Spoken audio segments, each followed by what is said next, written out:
SPO-il, fiksoni mirë të logo që tregon Ledjo tani. Dakor? Fiksoni mirë. Flaset fabula tjetër në ekran, Ledjo.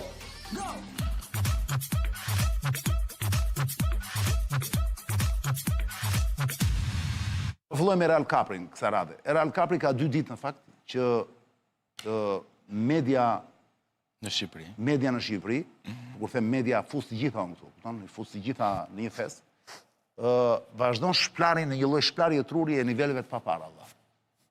Pra, Ramsi si një papagji që është, ti nuk e di më thënë papagji. Di më thënë papagji? Da shpjegoj unë, dhe them Realindit se. Po kjo është gjendja ime. Papagji është janë nga ata prestigiatorët. Papagjiu, për shembull, në Greqi është një lojë e vjetër greke kjo. E kemi dhe me imazhe. Është ai që hedh letrat tavolin, ndan letrat. Edhe njerëzit që duan të luajnë hedhin lek, sepse duhet të gjejnë deri në maç. Dhe papagjiu që thotë, ku është deri në maç? Këtu është deri në maç. Atje është deri në maç. Gjehet deri në maç. Ku është deri në maç? Bam njerëzit hedhin lekë, thonë këtu është. Hop e hap ai. Nuk është këtu. Miropafshi madam. Bam ikin lekët i ka paguar. Ramsi është papagji i niveleve të papara. Madje, që mos e lë shumë të bëjnë të krijoni suspens, Ledjo, e ke papagjiun? Sikur më thotë jo Arian se mora. Jo, se ma ke sjell për nesër. Bravo. Po ti ke kode në fund që tregoj Marlindit dhe Kaprin, ne mund ta bëjmë apo jo? Po. Je i papar. Ku të shikoni papagjiun, vlla, do kuptoni sepse unë jam i bindur që ky është papagji, vlla. Po papagji niveleve të larta, jo vetëm ai që ashtu me letra. Tani ta themi me një fjali. Jo, po të bëj një hyrje njëherë. Ta kuptojnë njerëzit. Po. Është një letër që Trumpi shtëpi e bardhë. Fjali i ka dërguar sa shteteve deri tani? Po flitet rreth 100 shteteve.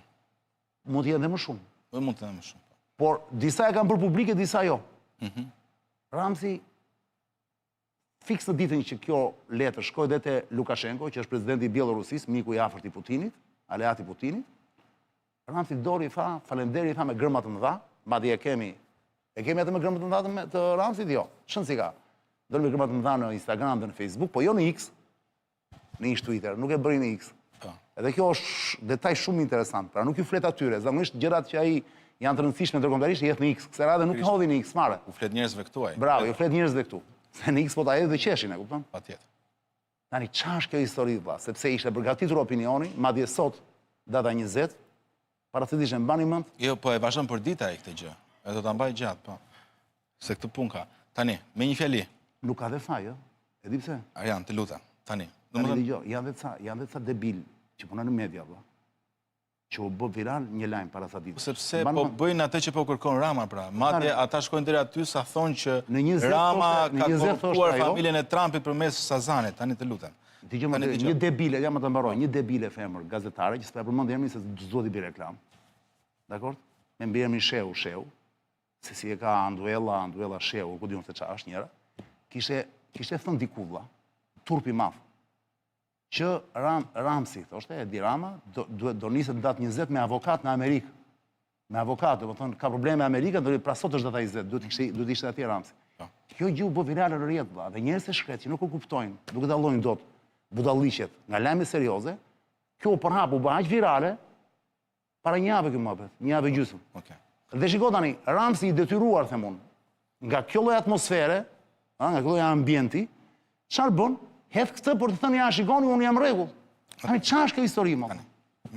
Me një fjali, po ta them me një fjali. Rama po e përdor letrën e Trumpit për të shpëtuar nga drejtësia.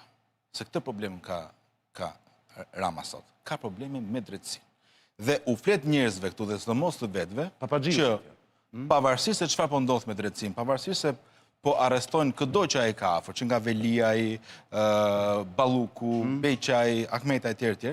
Unë thot sa po fitova një indulgjencë, quaj nëse do, pra sa po tregoj përmes ftesës, nga Trumpi që unë jam i paprekshëm. Dhe në fakt e konstatove shumë mirë që ai në rrjetin X, të cilin e përdor kryesisht për të folur të huajve, nuk e kishte dhënë. Nuk e nxori. Normal. Dhe është kaq qesharake dhe madje dhe njerëz rreth vetes dhe ministrën e jashtme, deputetët i ka bërë kaq qesharak sa e kanë paraqitur si një ftesë vetëm për Edi Ramën. Ndërkohë që mendoj që shumë njerëz e besojnë këtë. Unë të kam marrë me vete këtu që 2 letrat për shkak e kanë pranuar. Letrën për Edi Ramën. Ja kemi edhe në ekran ndërkohë kapri. Dear Prime Minister, dear Kryeministër, Ndërsa për Lukashenkon e ka dhe me emër, pra i drejtohet edhe në formë personale Lukashenkos. E ndjen më të anë Trumpi Lukashenko. Se çfarë qëllimi ka Trumpi, është puna e Trumpit, është puna e vet, ka interesat e vendit vet. Për bordin e paqes pra. Po pikërisht. Por tani çështja është që këtu në vendin tonë, duam s'duam, po ndodh një hap historik, pra po ndodh diçka historike. Që një pjesë, po të gjithë politikanët, përveç Ramës deri tani, të cilët kanë qeverisur në këtë vend dhe kanë qenë pjesë aferave korruptive nga më të mëdha që ka pas vendi, po përballen me drejtësi, si nga opozita, si nga majoranca, dhe nuk po kursehet asnjë. Dhe duke qenë i vetmi Rama që nuk po përballet me drejtësinë, gjithë sikleti i tij ishte pikërisht për të folur e të vetëve që unë nuk do prekem, por njëkohësisht duke dhe amplifikuar dhe shtuar luftën e tij të hapur dhe në rrogus për të goditur drejtësinë, të cilën po e bën nga forma nga më të ndryshmet. Për veçanërisht për datën 22 të enten, ku pritet vendimi i gjykatës kushtetuese, që ka të bëjë direkt me fatin e tij politik. Se gjykata kushtetuese do vendosi nëse një ministër, dhe në këtë rast për Ballukun, po kuptohet që bëhet fjalë për Ramën në të ardhmen, nëse mund të pezullohet ose jo me një vendim gjykata. Dhe duke parë dosjet, duke parë çështjet, duke parë Ramën që është i përfshirë në afera korruptive, logjika të çon se shumë shpejt edhe Rama do thirret në SPAK, do hapë llogari dhe mund të ketë një akuzë në tij që mund të shkojë dhe me kërkesë pezullimi si kryeministër i vendit. Pra, pse të intereson të bësh të narrativ para se kaloj te Arlindi? Pse të intereson të kapri që ta parashikosh këtë gjë? Po se mund dalësh dhe blok. Mund dalësh dhe blok. Më vjen keq. Unë nuk parashikoj asgjë. Domethënë nuk po bëj as konspiracion, kemi qenë bashkë në të studio dhe kemi thënë që për shumë prej individëve të përmendur do përballen me drejtësinë. Dhe tani dëgjoj se kjo puna me drejtësinë është trajtuar edhe si pazar. Njerë thoshin e ka kapur Rama, njerë ka kapur, ndërkohë që kur shkuan të gjithë para drejtësisë, nuk kishin çfarë thonin më. Duam apo s'duam, vendimi për të krijuar drejtësinë dhe veçanërisht SPAK-un në Shqipëri është marrë në perëndim. Shqipëria përket botës perëndimore dhe ata kanë kuptuar një gjë ose kuptuar një gjë, që nëse nuk luftohet korrupsioni në këtë vend, ky vend mund të shkojë drejt kolapsit. Se korrupsioni është pengesa më e madhe e zhvillimit të Shqipërisë, dhe as nuk flitet më për integrim apo për avancim të mëtejshëm apo për zhvillim ekonomik, sa kohë nuk ndëshkohen të korruptuar. Po ti e beson këtë gjë? Që ata e bëjnë për këtë punë, sepse i intereson Shqipëria mos jetë korruptuar? Po mendoj që mund ta bëjnë për arsyet e tyre, për interesat e tyre. Një vend i korruptuar nuk ka të ardhmen. Madje ne besojmë të gjë sepse ne besojmë se pa një drejtësi, të drejtat pavarur, nuk mund të ketë qeveriset pa korruptuar nesër. Një sekond, Arlind, kapri ishte i saktë në logjikën tënde, por dua ta di ku ndryshon nga Arlindi. Tani Rama ka disa probleme, Varg. Problemi i parë është me drejtësinë. Laku, institucionet e treja drejtësisë, po ngushtohet. Edhe ti e beson këtë, Arlind? Po ngushtohet, sa kohë zëvendësja e tij, personi më i besuar nga ai, Belinda Balluku, që nuk është vetëm zëvendës kryeministre dhe ministre e ministrisë më të rëndësishme në Shqipëri, po ishte kryetare elektorale e shtabit elektoral të Fierit. Qartë. U emërua kryetare e shtabit elektoral të Tiranës për zgjedhjet që do duhet mbaheshin në Tiranë. Është e rëndësishme, është e fortë patjetër. Pra është njeriu më i besuar i Ramës, njeriu më i pushtetshëm pas Ramës dhe fakti që SPAK-u po kërkon imunitetin e saj, e ka marrë të pambehur. Dhe ajo po shkon drejt burgut, është i ka mban shumë e fortë alarmi për Ramën. Ai ka frikë për lëkurën e vet, sepse pas Ballukut nuk mbetet njeri përveç tij. E dyta, ai ka frikë edhe nga shpërbërja e partisë. Harrove dhe Akshin, ëh? Dakor, mund të shkojmë te Akshi, po është më e rëndë akoma. Është më e rëndë kuptimin e mënyrës funksionimit të korrupsionit, po unë dua të flas për sigurinë kombëtare, jo vetëm të Shqipërisë. Pushtetin politik. Shqipërinë varet Rama. Më lër ta mbaroj shpjegimin. Në qoftë se Rama lëshon edhe Ballukun, që do thotë nuk lufton deri në fund me të, ose në qoftë se drejtësia është aq e fortë se t'ia rrëmbej nga thonjë Belinda Ballukun, asnjë nga bashkëpunëtorët e Ramës nuk do ndihet më i sigurt politikisht. Pra, nëse kjo do merret vesh te njëjtën Arlind. Ekziston rreziku që ato ta trashtojnë vetët pastaj. Kjo do merret vesh te njëjtën. Sepse një lloj si kreu një organizate mafioze. Nëse varësit e tij e shohin që ky nuk ka më fuqinë ti mbrojë. Ti thua e lëshojnë. Po do e lëshojnë sepse ata nuk është se janë me përparime aty, nuk është se i bashkon ideologjia apo do i gjë. Po i bashkon dosjet. Bashkojnë interes. Dosjet. Po dikush për shpërtuar lëkurën e vet, pastaj mund të kthehet bashkëpunëtor, edhe ta fundos Ramën përpara se fundos veten. E dyta, Rama ka problem me shoqërinë shqiptare, e cila është gjithnjë më e indinjuar me këto që po ndodhin. Për letrën, ti e ligj gjithmonë me këtë. Do ta lidh me letrën, Unë kam bërë një paralelizëm me kanalet me ujrat e zeza. Ne dim që korrupsioni ekziston në Shqipëri. Pëlqen shumë kjo. Po zakonisht është poshtë. Është poshtë, është kanale. Ku shpërthen rrugë, aty nuk tolerohet, mos aty nuk e kthen dot kokën nga ana tjetër. Aty nuk bën dot sikur nuk po ndodh. Qelb dhe era, edhe me Qelbetera. Dhe unë pash para ca ditësh një sondazh që sigurisht nuk është fort i besueshëm tërsinë e vet, të një nga këtyre personazhe që zakonisht bëjnë sondazhe pro Ramës, dhe gjithmonë nxjerr Ramën shumë mirë. E kam parasysh se kush. Edhe ky sondazh e nxirrte Ramën diku 10 pikë poshtë krahasuar me zgjedhjet e fundit. Dhe mendoj kur edhe sondazhisti i tij nga pikpamja e komunikimit publik nxjerr që partia e Ramës është 10 pikë ose 10% poshtë krahasuar me zgjedhjet e fundit të majit, kjo tregon që njerëzit u kanë ardhur më të hundër. Tani të shkojmë te Trumpi, tek letra e Trumpit. Te ftesa. Okej, ftesa. Drejtësia po shtrëngon lakun. Populli është gjithnjë më i irrituar. Ramës tani duhet një shashk, do të situash të çoj vëmendje ngjetiu, tregoj që unë ende kam mbështetjen e amerikanëve sepse me sa kuptoj unë, edhe është e dukshme. Ka një farë kohë që ka një lloj ftohjeje, paktën publike, ato që komunikohet publikisht midis administratës amerikane dhe qeverisë shqiptare.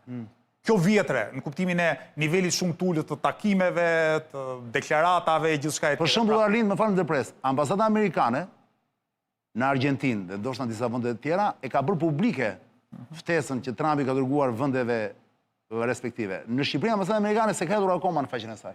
Unë e kam vënë.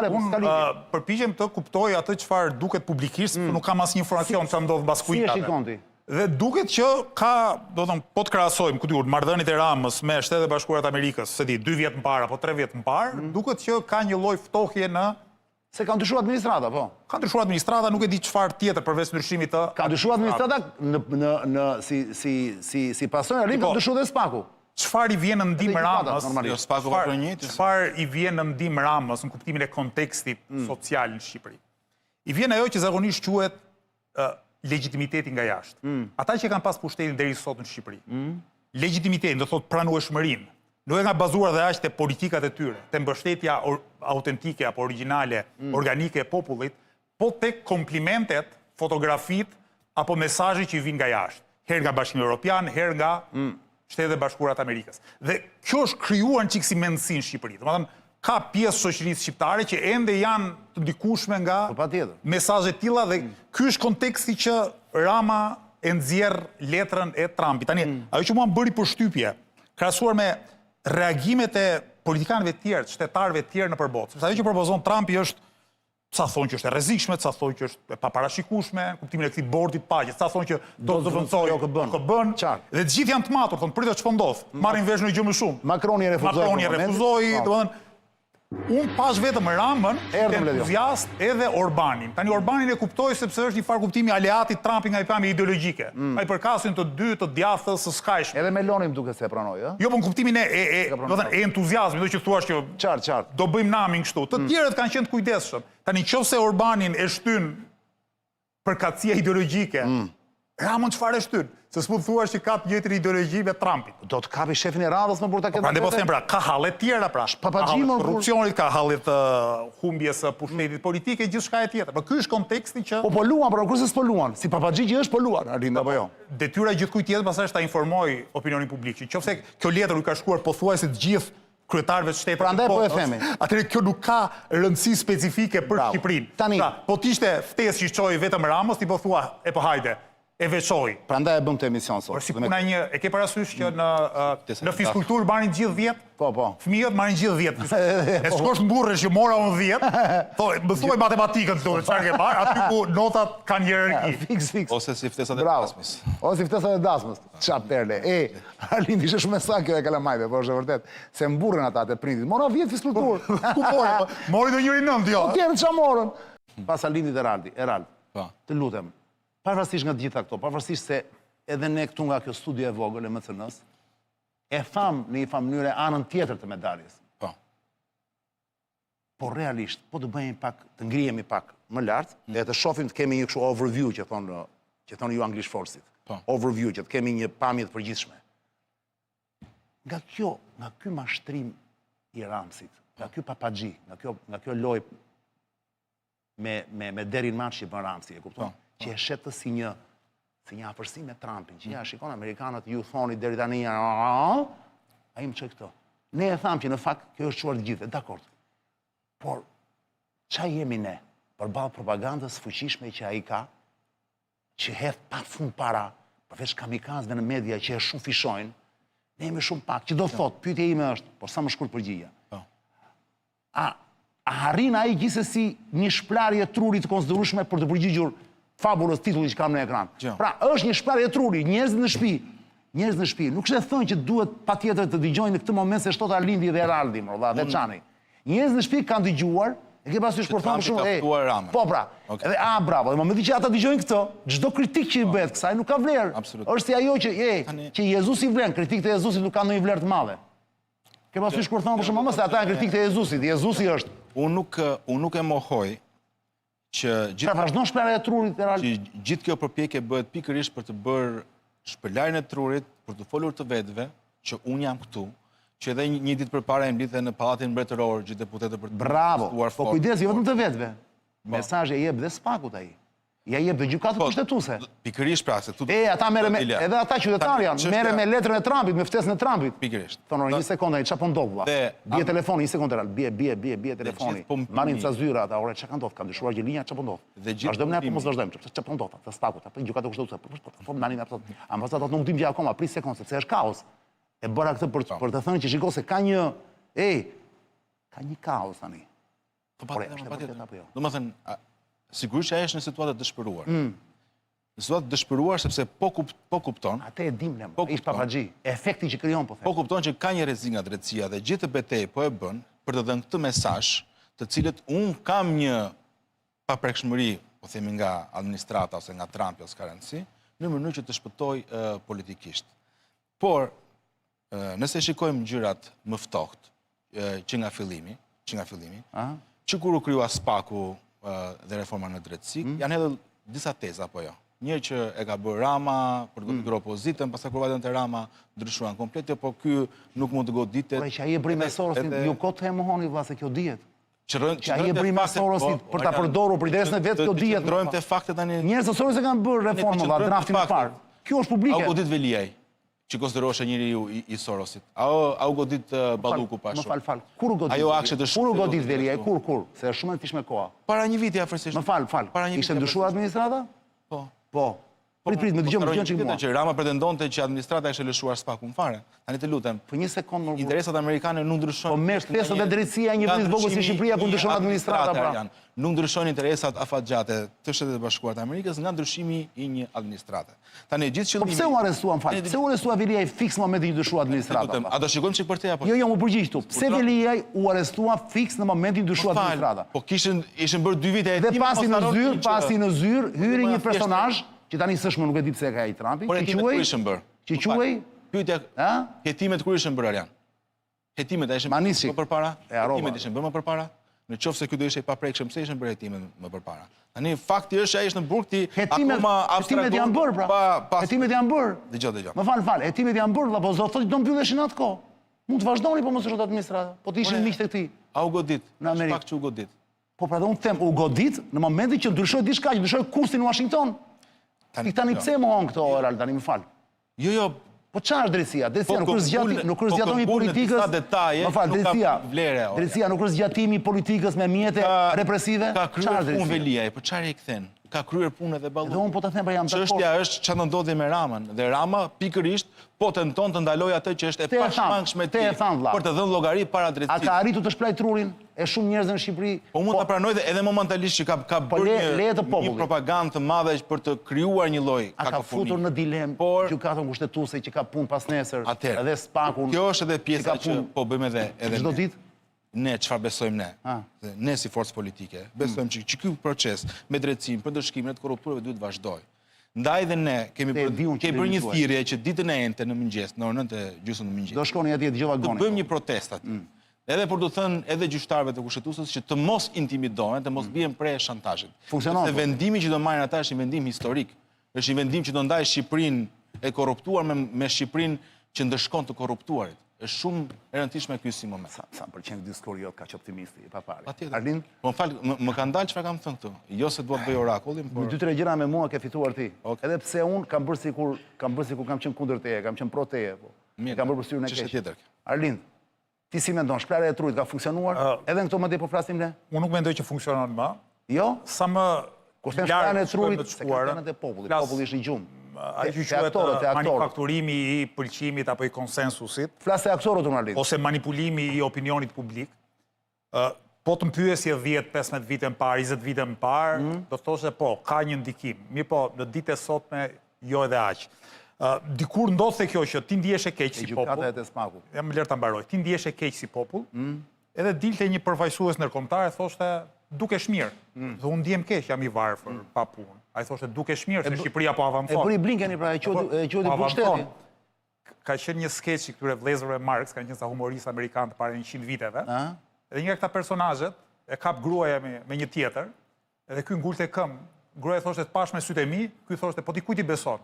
Mua apo syve tu? Kështu ka funksionuar deri vonë raporti midis politikës, faktorit ndërkombëtar dhe opinionit publik në Shqipëri. Po kam përshtypjen që vitet e fundit shoqëria shqiptare është pjekur mjaftueshëm për të mos e ngrënë më sapunin për djathtë. Pra, nuk do ndikoj diçka e tillë në opinionin publik. Ashtu sikundër nuk mendoj që do ndikoj tek institucionet e drejtësisë, sepse nuk ma ha mendja që ashtu siç kuptojnë shtetet. Marrëdhëniet midis shtetet dhe me institucionet nuk ndodhin si në teoritë konspirative, që dikush merr në telefon dhe thotë ma hiq këtë, ma vë këtë, kap të tjetrin apo lëshoa të tjetrin. Edhe këtu duket që prej themelimit reformës drejtësi deri tani, faktorët kryesorë ndërkombëtar perëndimor, si Bashkimi Evropian dhe Shtetet e Bashkuara të Amerikës, kanë shfaqur interes për arsye dhe tyre në fuqizimin e institucioneve të pavarura të drejtësisë në Shqipëri. Kjo duket dhe kjo është një nga elemente e garancisë përveç mbështetjes së opinionit publik. Por sot gjykata kushtetuese Arlind, edhe Spaku. Dakor? Sot, pas kësaj, pas Papaxhiut, pra pas lojës që bën ky kush deri në maç, gjeje deri në maç, këtu deri në maç, atje deri në maç, atje deri, këtu deri, jo s'është deri. Unë nuk besoj që ka ndonjë ndikim domethënës. Më shumë ndikon kur dhe si janë emëruar ata gjykatës. Gjykatës kushtetuese. Kush i ka emëruar? E interesat e cilës palë politike në instancë fundit, paktën një pjesë për tyre përfaqësojnë. Pra, kjo është më e rëndësishme se çfarë ndodh me një letër. Siç e kuptojmë ne, e kuptojmë edhe anëtarët e gjykatës kushtetuese, edhe prokurorët. E kuptojnë thua ti. Por nuk është diçka shumë komplekse për të se kuptuar. E di pse them, t'ju them një konfidencialitet që tani mund ta them përpara se thoshja dot. Mos u thoni siç është tek, thjesht më besoni me sy hapur se unë nuk e njeh. Mbani mend një moment sa po kisha ardhur administrata Trumpit në pushtet, pak kur erdhën ata, edhe nëntor më duket apo në janar? Fund të 2024, në fillim të 25-s. 6 janar 2025 e merr. Erion Velia Kotani, po Marion Velia, kur u arrestua? Në shkurt, besoj? Ça date? Po në shkurt ka qenë. Bukur. Tani këto nuk janë konstelacione që them unë. Nuk po them emrin e njeriu. Direkt pas saj Arlind të betoam, kjo ishte perl. Kjo është për studiuesit më që merren çik për të kuptuar se si funksionon politika, atë që njerëzit nuk ju thonë. Tani, nga Spakova, kaq po them, nuk po them më shumë. E kam dhe të faktuar këtë, po nuk flas më shumë. Nga Spaku marrin telefon Arlind. Një person këtu në Shqipëri, që është një person kyç. Nuk po e them as atë, se kush është, s'mund ta them. Dhe i thonë, ore, është e vërtet? E mbani mend ju që ky erdhi dhe mbylli USAID-in apo jo? Gjën e parë që bëri. Ishte që mbylli USAID-in, që e mori Rubio në... Që doli lajmi që janë hequr fondet e Spakut. Jo. Po më di, po, që tha ky do mbylli USAID-in apo? Po. Po u tha dhe që do hiqen fondet e Spakut. Po patjetër. Sa po kishte emëruar Trumpi një tip në Amerikë, që quhet Pete Marocco. Nuk e di e ke dëgjuar apo jo. U vendos ky në krye të USAID-it, pra hoqi atë që ishte shefi i USAID-it, ishte momenti para mbylljes, Arlind, ishte proces. Dhe nga Spaku marrin telefon vlla dhe i thonë me zën kot, "O Arlind, atë lajmin që kishe ti vlla, e kishe seriozisht, e ke me burim të sigurt? Pra vërtet ka ardhur Pete Marocco në krye të USAID-it?" Ku do të dalësh se Spaku? Do të dalë këtu pra, te ajo që thash pak më parë dhe të thosh edhe Arlindit, që ku ndryshon administratat, se mos trandorive po flas. Dakor? Ne jemi vend vasal, nuk jemi partner, mos gënjejmë veten kot. Vend vasal jeti vëlla. Je në NATO, je vend vasal. Në momentin ndryshon shefi i madh lart atje, unë do të dua diç qëndrim ke ti apo jo, si të sillem me Arlindin, të sillem si jam sell deri tani, të bëhem me i egër apo të bëhem me i but. Tani më fali sekond. Këtë të Altis mund ma mohosh dot mua, sepse kjo është e vërtetuar tashmë, dhe vetëm në rastin shqiptar. Pra, duhet them, në këto momente i po flasim ne. Ka ndryshuar situata në raport me Ramsin e 4? Ka ndryshuar është evident, dhe më kjo është fakt, Arjan. Pak ditë më përpara, nëse ty të kujtohet. Po shkurt fare se si jemi vonë. Nga ato ceremonit të pakta që ndodhin në Shqipëri, ku ishte një investitor amerikan që po investon në burime ere në Shqipëri, Rama doli publikisht në pranit e përfaqësuesës më të lartë ambasadës, edhe tha që Kina na shikon si pikë mjalti. Kjo nuk është rastësore. Po, e thoshte që ne, me gjithse Kina na shikon si pikë mjalti, ne, me ju Amerikanët, po e bëjmë biznes. Jo, Amerikanët thonë që na thanë që ne jemi treg i vogël, nuk është kështu, se po ishte kështu, Kina nuk thoshe për ne që jemi pikë mjalti. Dhe kjo komentua si një sfidë që po i bënte, po. Është një lloj sfide dhe sigurisht. Ka trim është ky Ramsi më vllaj të bëjë nga këto gjëra. Sigurisht është i suat dëshpëruar dhe kërkon të bëjë gjithçka që mundet për shpëtuar veten. Tani, të merrem me faktet. Çfarë po ndodh? Se tani nuk është rastësishme. Mos merrem shumë me punë. Ore Davos si kush, do më thuash dy fjalë? Do vej Trumpi në Davos? Kur është Davosi? Nesër pra. Ka filluar Davos, ndërkohë se pash Vučićin një fliste sot. Nesër është Trumpi thon, po. Do shkoj Trumpi. Po. Bukur. Po Ramsi, do shkoj Ramsi 4 në Davos? Presim ta shikojmë atë. Nuk dihet. Presim ta shikojmë. Po Ivanka Trump, me sa po dëgjojmë tani, me sa po lexojmë, vajza e Trumpit, gruaja e këtij Kushnerit. Po, thonë që mund të vinë nesër.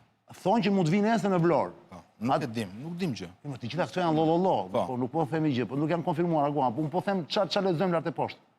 Qëse Ivanka vjen në Vlorë, vlla. Dhe këtë kam pyetur për Arlindin. Ç'do më thënë? Se Ivanka do vjen në Vlorë, nuk do vinë pushime, do vinë të shohin Sazanin apo. Është e njëjta gjë si me letrën e Trumpit. Është e njëjta gjë. O zotri, në qoftë se amerikanët do ta kishin vënë në kuq Ramsin, do vinë Ivanka nesër, vlla.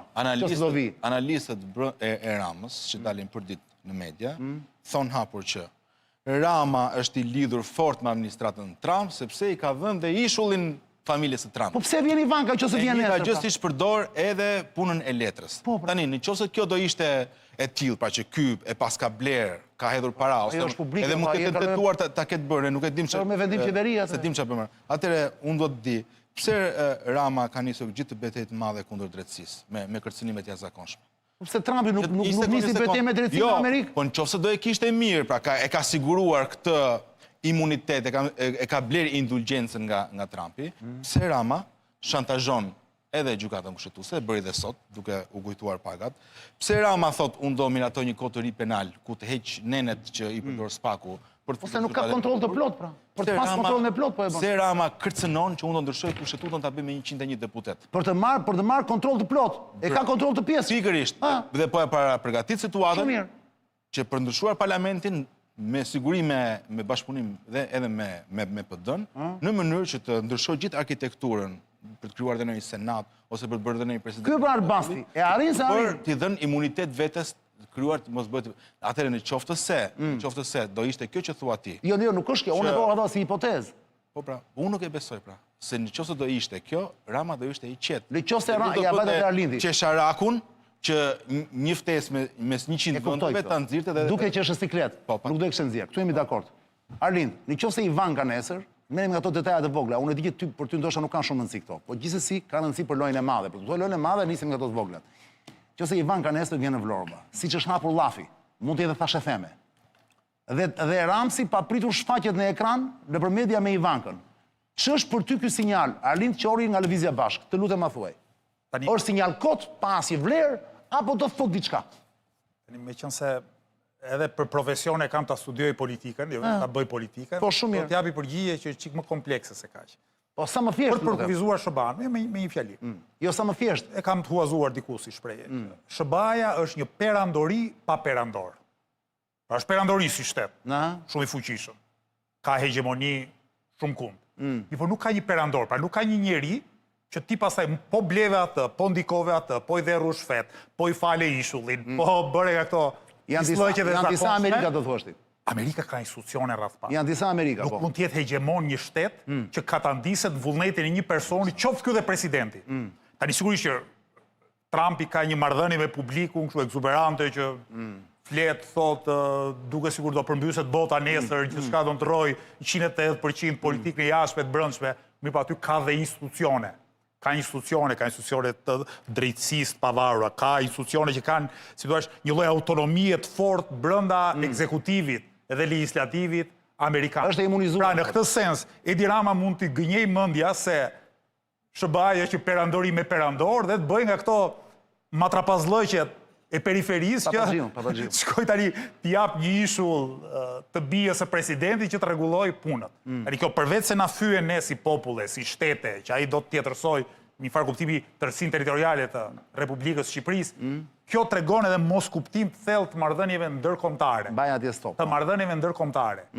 Sepse edhe po ta marrim krejt këtë procesin e reformës në drejtësi, mos haro, u bën 2 administrata amerikane që i mbështesin institucionet e drejtësisë. Pra është nisur që me 2016. Si bie? Me Obama. Që me Obama, domethënë, para se të Trumpi. Jo, që me Trumpi 2016. Trumpi merr në 2017 Jo, me Obama. janar të 2017. Biden Ka filluar me Obama. Ka filluar me Obamën, ka vazhduar me Trumpin, ka vazhduar me Bidenin, prapë me Trumpin, që do të thotë kjo është një konstante e politikës amerikane, edhe për arsye gjeopolitike, edhe për arsye se institucionet e pavarura dhe të forta drejtësisë, një farë kuptimi forcojnë edhe shteti.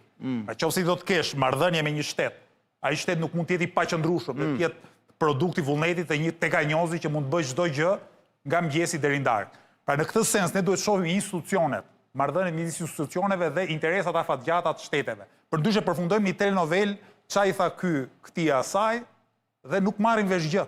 Këtë dua të them, nuk marrin vesh gjë. Marrësh. Dgjoj, Ledio. Shikoni Papaxhiun, shikoni si Papaxhiun, një lojë shumë e vjetër greke, nuk e di se nga daton kjo lojë, po është sigurisht tani ne kemi kapur një pjesë nga një film shumë i famshëm. Ikonografisë greke, që është i vjetër. Shikoni se e bukur është në greqisht se nuk mund ta përkthejmë në shqip dhe fjala Papaxhi në shqip mund të përkthehet mashtrues. Po për mendimin tim është pak më shumë se mashtrues, është prestigiator. Ka pasur prestigiator që thonë kam këtu dhe pastaj hap dorën dhe s'ka asgjë. Për mua ky është Ramsi, mënyra si po luan këto ditë e fundit, ka qenë gjithmonë. Mënyra si po luan. Shikoni Papaxhiun për qef. Edhe kthehemi në studio. Shikoni se e bukur është, çfarë perle më shikoni. Jepi le. Εδώ το αθώο και τίμιο μπαγίλι. Faites voger, madame et monsieur. Να ο παπάς, πού είναι ο παπάς, εδώ είναι ο παπάς, εκεί ο παπάς, να ο παπάς, πού είναι ο παπάς, να ο παπάς, πού είναι ο παπάς, εδώ ο παπάς, εκεί ο παπάς. Πολλά βάζετε, πολλά παίρνετε. Εδώ είναι ο παπάς. Χάσατε, madame. Μάζευε Θανάση. Nuk e dëgjova. Me 3 letra. Në fillim viteve 90 u bë shumë e famshme në U Tiranë. bën në Shqipëri kjo. Po si quhet kjo lojë më Se ti, me 3 letra. Po çfarë perle është kjo për gjithë deri në maç? Lojë e famshme në gjithë Shqipërinë, luajnë në trotuare. Po mos ti s'kemi emrin në Shqip në të kësaj më burr. Po me 3 letra quhet. Kështu. 3 letra quhet. Unë kështu e mbaj mend nga fëmijëria Që dini në për pazar, në për rrugë. pazar. A lindë dhe vinin kështu, i vinin në ca rrumullak, ta si kështu, si kazanat rrumullakët. Me çfarë perle është kjo? Rulet, druri. Që mashtrim, përdorin. Mashtrim pa parë. Pa di pse ka dalë, pse nuk përdoret më. Ku ti pse ka U ikur? mor vesh Hileja, që ishte komplet hile. Ti fitoje kurrë.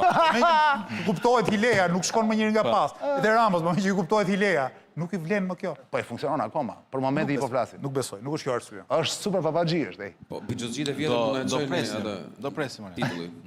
Rama o Papaxhi, po çfarë perle. Ledi vetëm se kur ta futesh në tjetër plak, na duhet ambient, na duhet shumë ambiance, na duhet atmosferë në studio. Ne e dëgjuam pa zë atë, s'kishim zë fare plak. Ajo është e bukur me zë, është perl. Dhe ai thot atje gjej deri maç, ku është? Këtu deri maç, atje deri maç. Gjej deri maç. Εδώ το αθώο και τίμιο μπαγίλι. Faites voger, madame et monsieur. Να ο παπάς, πού είναι ο παπάς, εδώ είναι ο παπάς, εκεί ο παπάς, να ο παπάς, πού είναι ο παπάς, να ο παπάς, πού είναι ο παπάς, εδώ ο παπάς, εκεί ο παπάς. Πολλά βάζετε, πολλά παίρνετε. Εδώ είναι ο παπάς. Χάσατε, madame. Μάζευε Θανάση. Ata është dhe bashkëpunëtori këtij pastori. Po. Hasat e madami thotë në fund ai, humbët zonjë thotë. Vazhdo të mblirë letat, hit lekët, hop dha lekët ajo atje. O zot si e gjeta këtë Ledio, si e gjeta, në fakt ma ishte ideja një miku tim. O sa e bukur është kjo Papaxhi Ledio, është e bukur. Vetëm se gjunaqe s'kemi një term, një kështu, nuk kemi një term në shqip të Papaxhiut, e kupton? Po duhet ketë patjetër. Nuk kam. Njerëzit mund na çojnë me mesazh ke Kupjes. numrin e telefonit. Te numri telefonit jo, te QR kodi, dhe hap